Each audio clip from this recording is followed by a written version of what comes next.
everybody out there, how's it going? Welcome back to my channel. My name is Megan if you're new here.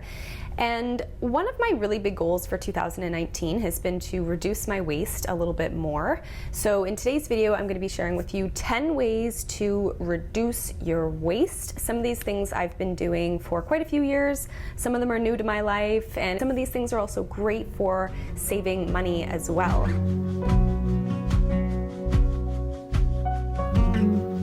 I read a quote recently that said, we don't need a couple of people doing zero waste perfectly. We need a lot of people doing zero waste imperfectly. I don't think we have to beat ourselves up if we're not living 100% zero waste 100% of the time. Instead, I think that we can be proud of ourselves for being conscious and aware of our choices as much as we can and just doing the best that we can.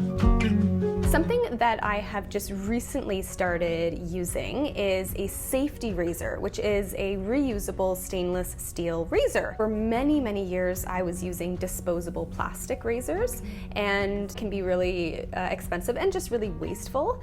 But with the safety razor, what you do is you just replace the blades themselves, which are pretty inexpensive. You can get them in packages of 50 or 100, so they can last a pretty long time. It does depend on exactly how often you shave. I replace my blade maybe once every couple of weeks. I got my safety razor on Amazon for less than 20 bucks, and it should last me many, many years. At least I'm hoping that it will.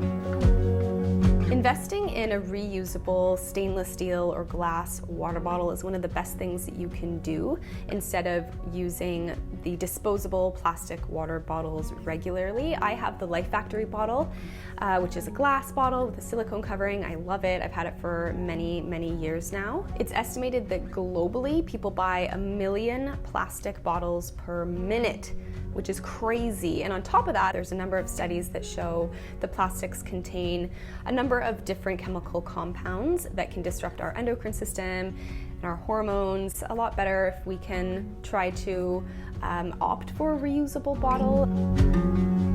There are billions of non-biodegradable plastic toothbrushes that are tossed each year, and one of the ways that we can help to reduce this waste is by using a bamboo toothbrush. Now, I had a hard time finding the brand that I used to use a couple of years ago, so it's been a while since I've used a bamboo toothbrush, but I did recently order some online, so I stocked up on a bunch of them, and I really like the brand Brush with Bamboo. The handles are made out of bamboo, the bristles are made out of castor beans, and they're great. They work really, really well. Reusable cloths are a great swap to make from regular disposable kitchen cloths or kitchen sponges. I have washable bamboo cloths that are totally reusable. You just throw them into your laundry like you would with the rest of your clothes. And I find they're really absorbent, so they can even replace things like paper towel. I love using really multi-purpose cleaners as opposed to having a dozen different products for a dozen different spots in your house. For a long time now, I've been using Dr. Bronner's Salsuds, which is a super multi-purpose, versatile, also biodegradable cleaner. They also have their Castile soaps that are really versatile as well. And it's great. You can use it in a number of different places in your house. You can use it in your kitchen, in your bathroom, on countertops, bathtubs, appliances, you name it, it's great, and a little goes a long way. You just need a small amount diluted in some water. Another thing though, of course, that we can do is we can make our own homemade DIY cleaners. Sometimes there's a little bit of trial and error here, but I've experimented with things like apple cider vinegar, baking soda, and they're great too. I highly recommend that you check out the blog by Clean Mama. She's got a ton of DIY cleaning product recipes. I'll leave a link below to her blog. For a few years now, I've been using the Diva cup, which is a reusable silicone menstrual cup. I will still use some disposables. I usually opt for plastic-free or non-toxic varieties, but I use a lot less than I ever used to. I also have a reusable cloth pad that I will sometimes use. I don't use it as often. And there's a lot of menstrual cup brands out there for you to choose from if you want to look into them, but they are such a fantastic way for us to reduce waste. A lot of menstrual cups can last up to 10 years. There's definitely a learning curve when you first start using it, but once you get used to it, they're great. They work really, really well, and they can also save you a lot of money from buying a lot of pads and tampons regularly. Using cloth produce bags or grocery bags is a classic way for us to reduce our waste, especially when it comes to plastic. For the longest time, I used to always use the plastic produce bags when I'd be at the grocery store because I felt like, I guess they were necessary or just really convenient, but then I realized that I don't actually have to use those plastic produce bags. So what I do is I just bring a couple of different sizes of cloth bags with me to the store, and I'll use my smaller ones for produce and my bigger ones for carrying my groceries. I'll also sometimes just not, use a bag at all if I'm not buying a ton of stuff. Make sure though that if you do have reusable cloth bags that you are using them again and again and using them long term, as opposed to buying new ones for whatever reason and not making use of them. In some cases that can be more wasteful than just using a plastic bag. Erin from My Green Closet, I'll leave a link to her YouTube channel below, she made a really good point in one of her recent videos where she talked about how cotton bags require a lot of energy and a lot of water to produce.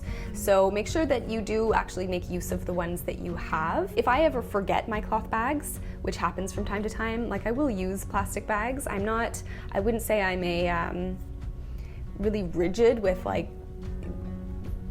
being zero waste. There are certainly going to be times where I'm gonna buy things that come in packaging, or I might from time to time use a plastic bag. I think, again, it's just really important for us to do our best and to be aware of the choices that we're making.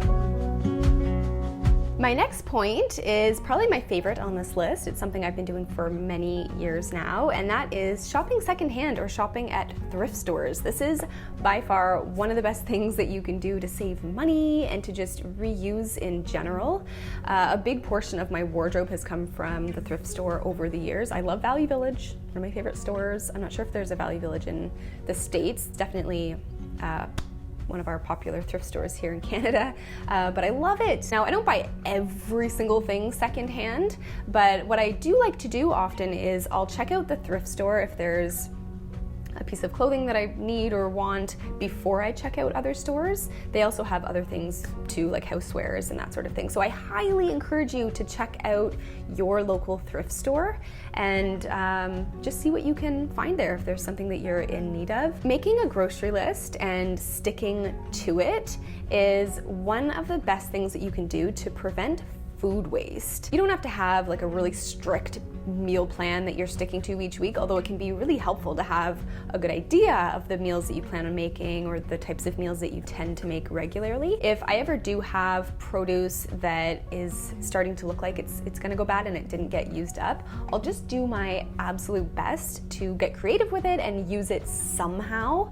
I'll throw it into a stir fry or a soup or a stew or spaghetti sauce, a smoothie if possible. Like, I'll just try my best to use it up as opposed to letting it go bad. I had a big bunch of cilantro, for example, recently that I just didn't end up using, and it almost went bad, but I realized that I could make pesto out of it. I like making basil pesto, but I also learned that you can make pesto out of pretty much anything. So I made a really delicious batch of cilantro pesto and used it up, and it was great. Another thing that you can do when it comes to leftovers is do your best to keep your fridge tidy and also store leftovers toward the front of your fridge so that they're visible and they're much more likely to get used up. And lastly, buying in bulk is another great way to reduce your waste and to also save money. I don't by any means buy everything in bulk, but there's a couple of things that I do like to get in bulk, like different nuts and seeds, and it can also help you to save money. A lot of times buying in bulk is a little bit